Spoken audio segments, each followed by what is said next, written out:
Hi everyone, this is Arushi Kothari and I want to review my September 25 examination paper as a CA aspirant, how my paper went.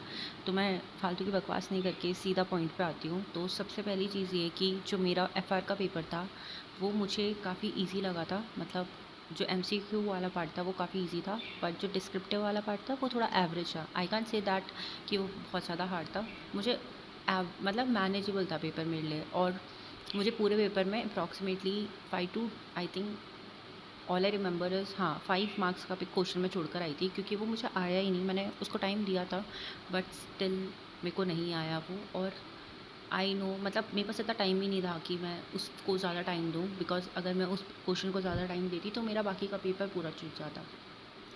Second examination was advanced financial management, so that was easy.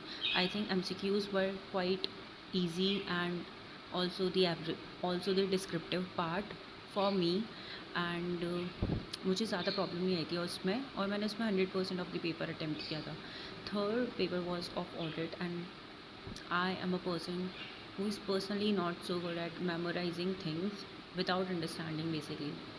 So even if I am learning audit today, तो मैं next day तक मैं भूल जाती थी उसे, पर मैंने उसे बहुत कोशिश करी. I use to study audit every single day, and I was really scared at that moment because of course there are lot of concepts and you have to retain every single thing in order. You never know कि कहाँ से कौन सा question पूछ लिया जाएगा. So I was really scared about that. And the thing is कि audit का पेपर मेरा, आई कैन से कि इट वॉज गुड, बट मुझे 20 मार्क्स के क्वेश्चंस नहीं आए ऑडिट में. और द थिंग इज़ कि मुझे वो आते थे बट मैं वहाँ पे उसे रिकॉल नहीं कर पाई 20 मार्क्स के क्वेश्चन, तो वो वाला पार्ट मेरा छूटा है. और बाकी MCQs वर मतलब ईजिली मेरे से टैकल हो गए थे, बट डिस्क्रिप्टिव मुझे टफ लगा personally.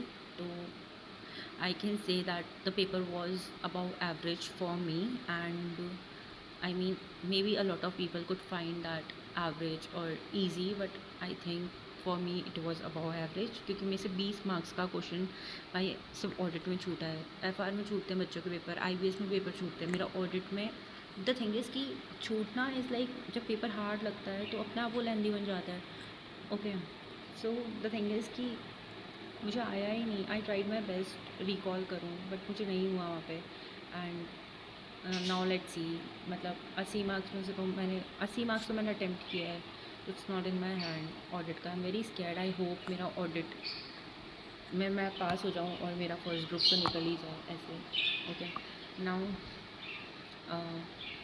If I talk about DT का paper MCQs were easy and the descriptive part was also easy. उसमें भी मैं 100% अटेम्प्ट करके आई थी, एंड मुझे पर्सनली प्रॉब्लम नहीं आई थी DT में. और DT is something that I like studying, तो it was quite easy I think. Now I don't know कि how they are going to check the paper, but मुझे तो आ गया था वहाँ पे. Basically that IGT is easy and scoring, and I think if you have given 4 examination before, 90% of the paper have completed, now you just have to give 10%. No pro, for me IGT is hard because IGT is something जहाँ पे कहीं से भी कुछ भी question बन सकता है, किसी भी सर्कुलर से क्वेश्चन उठ के आ सकता है. एंड वो काफ़ी ज़्यादा वास्ट टॉपिक है. तुम्हारा कौन सी चीज़, कौन से चैप्टर का कौन सी चीज़ से कनेक्ट हो जाता है. तो आई थिंक कि थोड़ा सा IGT जो है उसको पढ़ना प्रॉपर अंडरस्टैंडिंग के साथ होता है.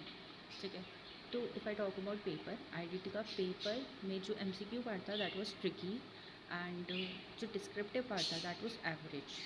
मतलब आई कैन से कि that it was hard, no it was not, average था. और MCQ पार्ट जो था वो थोड़ा ट्रिकी तो था ही. ठीक है, ओके.